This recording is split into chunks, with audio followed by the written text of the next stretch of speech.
जामुन मंगादा काली काली। मोरा मनवा करेला भारी भारी, ओ पिया जामुन मंगादा काली काली। ससुई से कहली ससुई ना सुनली, ससुई से कहली ससुई ना सुनली। ससुरु से कही कही के हारी, ओ पिया जामुन मंगादा काली काली। मोरा मनवा करेला भारी खाली, ओ पिया जामुन मंगादा काली काली।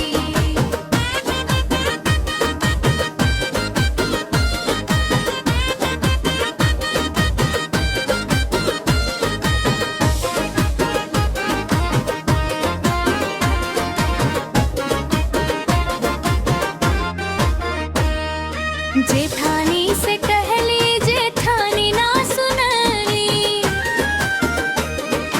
जेठानी से कहली जेठानी ना सुनली।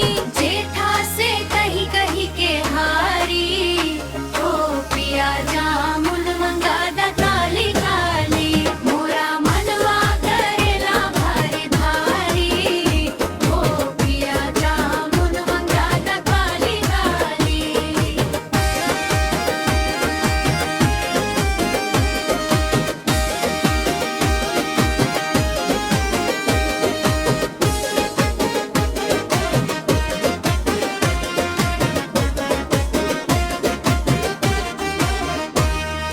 देवरानी से कहली,